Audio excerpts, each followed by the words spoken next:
नमस्कार दोस्तों, आप सभी का आज की वीडियो में स्वागत है। दोस्तों, रामायण को आज तक हमने और इस समाज ने श्री राम के दृष्टिकोण से देखा, लक्ष्मण को देखा, माता सीता को जाना, हनुमान भक्ति को जाना, रावण के ज्ञान को पहचाना, लेकिन कभी यह ध्यान नहीं दिया कि इस रामायण में अगर कोई सबसे अधिक उपेक्षित और देखा पात्र था तो वह थी लक्ष्मण की पत्नी और जनक नंदिनी की अनुज देवी उर्मिला। और दक्षिण भारत की राम कथा के अनुसार जब भगवान श्री राम वनवास मिला था तो भगवान श्री राम, माता सीता और लक्ष्मण वनवास की ओर जाने लगे तो उर्मिला ने भी साथ जाने के लिए कहा, लेकिन लक्ष्मण ने उन्हें अयोध्या में रहने की ही आदेश दिया। दोस्तों, राजा जनक की असीम सुंदरी कन्या और राजा दशरथ की पुत्रवधू देवी उर्मिला माता सीता की छोटी बहन थी। उनका विवाह भगवान श्री राम के अनुज छोटे भाई लक्ष्मण के साथ हुआ। राम के वनवास जाने के समय उर्मिला भी एक पतिव्रता स्त्री की तरह अपना पत्नी धर्म निभाना चाहती थी, लेकिन लक्ष्मण जी ने उन्हें साफ इनकार कर दिया जाने के लिए। वो अपने पति की सेवा करनी चाहती थी, पति के हर दुख सुख में साथी बनना चाहती थी और लक्ष्मण जी ने कर्तव्य और धर्म की दुहाई देकर उर्मिला को बन जाने से रोक दिया। लक्ष्मण के मुताबिक मैं भ्राता राम और भाभी सीता की सेवा करना चाहता हूँ। मैं नहीं चाहता कि मेरी सेवा में कोई कमी आए। इसी तरह के उन्होंने उन्हें वचन सुनाए। तो दोस्तों, आज की इस वीडियो में हम लोग जानेंगे कि आखिरकार श्री राम और लक्ष्मण सीता जब वनवास के लिए चले गए तब उर्मिला ने 14 वर्ष तक क्या किया। चलिए दोस्तों, जानते हैं। पुरानी मान्यताओं के अनुसार शेषनाग के कई अवतार मिलते हैं, जिनमें से राम के भाई लक्ष्मण और श्री कृष्ण के भाई बलराम मुख्य हैं। दोस्तों, रामायण के अनुसार राजा दशरथ की तीसरे पुत्र लक्ष्मण, उनकी माता का नाम सुमित्रा था। लक्ष्मण के लिए ही माता सीता पिता, लक्ष्मण के लिए ही राम माता पिता गुरु थे और भाई सब कुछ थे, और उनकी आज्ञा का पालन ही उनका मुख्य धर्म था। वह उनके साथ सदा छाया की तरह रहते थे। भगवान श्री राम के प्रति किसी भी अपमान सूचक शब्द को वह कभी बर्दाश्त नहीं करते थे। वास्तव में लक्ष्मण का वनवास राम के वनवास से अधिक महान है। लक्ष्मण पत्नी से दूर रहकर उन्होंने केवल राम की सेवा ही नहीं बल्कि अपने जीवन का अध्याय बनाया। वाल्मीकि रामायण के अनुसार उर्मिला जनक नंदिनी सीता की छोटी बहन थी और सीता के विवाह के समय ही राजा दशरथ और सुमित्रा के पुत्र लक्ष्मण को ब्याही गई थी।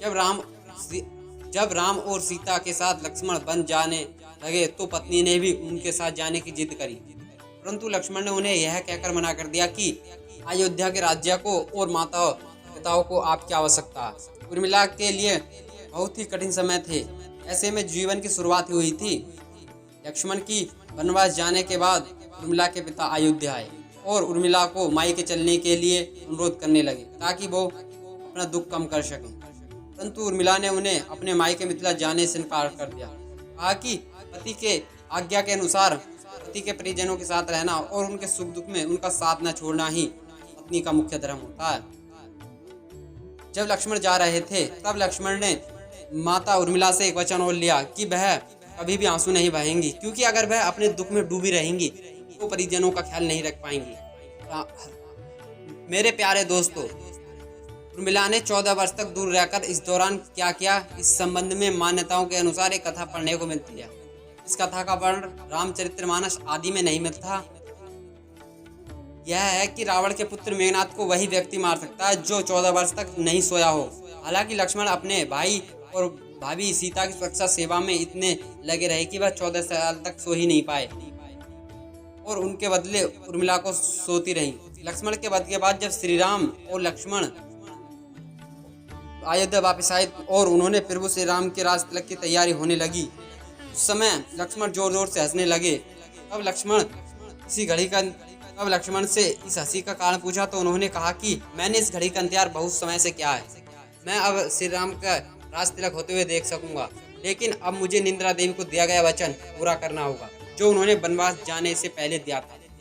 दरअसल निंद्रा ने उनसे कहा था कि वो 14 वर्ष तक उन्हें परेशान ना करें और उनकी स्थान पर उनकी पत्नी को सुलाए रखें। निंद्रा देवी ने उनकी बात एक शर्त पर मानी, जैसे ही हम अयोध्या लौटकर आएंगे तो उर्मिला की नींद टूट जाएगी और लक्ष्मण को सोना होगा। इस बात पर लक्ष्मण जी हंस रहे थे कि उन्हें अब सोना होगा, वो राम का राज तिलक होते हुए नहीं देखेंगे। उनके स्थान पर इस रस्म को लक्ष्मण की पत्नी उर्मिला ने देखा। लक्ष्मण के उर्मिला से अंगद और चंद्रकेतु नाम के 2 पुत्र, एक सुंदरी कन्या प्राप्त हुई। अंगद ने अंधकेतु और चंद्रकेतु ने चंद्रकांतपुरी की स्थापना करी। उर्मिला के पवित्रता का एक अन्य कथा भी है, जो लक्ष्मण की विजय का मुख्य कारण उर्मिला की पतिव्रता धर्म माना जाता। दोस्तों, मेघनाद के वध के बाद जब उनके शव को श्री राम के युद्ध शिविर में रखा गया, उस शव को लेने मेघनाद की पत्नी सुलोचना आई और पति के चिन्हित शरीर को देखकर सुलोचना अत्यधिक द्रवित हो गई और रोने लगी। रोते रोते उनके पास खड़े लक्ष्मण को देखा और कहा, सुमित्रानंद, तुम भूलकर भी यह गर्व मत करना कि मेघनाद को मैंने मारा है। मेघनाद को धराशायी करने के लिए शक्ति विश्व में किसी के पास नहीं है। ये तो 2 पवित्रता नारियों का भाग्य है।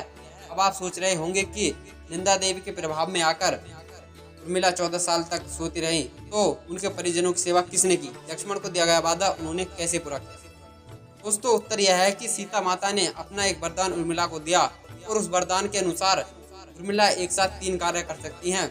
तो इस तरह उन्होंने अपना पूरा वादा किया। लक्ष्मण जी के माता पिता की सेवा के लिए उर्मिला ने अयोध्या को ही चुना। उन्हें शायद यह पता था कि वो लोग वनवास जाएंगे तो उनके माता पिता को गहरा सदमा लगेगा। इसलिए लक्ष्मण जी ने माता पिताओं का सहारा और सहानुभूति देने के लिए उर्मिला को उनके पास छोड़कर वनवास चले गए।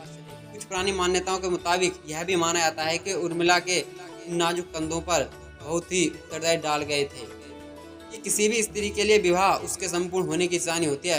वैवाहिक जीवन के वो अनमोल पल अपने पति के साथ निभाना चाहती है। कोई भी नववधु बहू अपने पति के साथ गुजारना चाहती है या गुजारना पसंद करती है।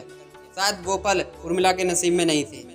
इस दुनिया में कोई भी नववधु अपने पति के कुछ समय के लिए दूर नहीं रह सकती और देवी उर्मिला अपने पति से 1 नहीं 2 नहीं बल्कि पूरे 14 साल तक दूर रहीं।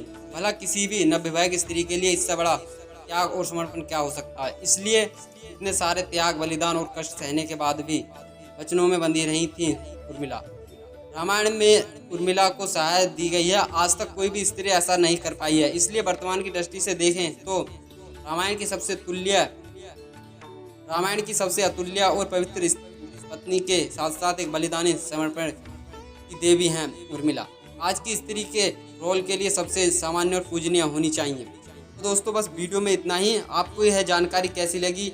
आप क्या कहना चाहेंगे उर्मिला के किरदार के बारे में? हमें नीचे कमेंट बॉक्स में अवश्य बताएं और हमारे चैनल को सब्सक्राइब करना ना भूलें और वीडियो को लाइक जरूर करें और अपने मित्र बंधुओं के साथ अवश्य शेयर करें ऐसे ही ज्ञानवर्धक मोटिवेशनल वीडियो देखने के लिए। और आपका बहुत बहुत धन्यवाद वीडियो के अंत तक बने रहने के लिए। मिलते हैं किसी नए प्रसंग में, तब तक के लिए जय श्री राम।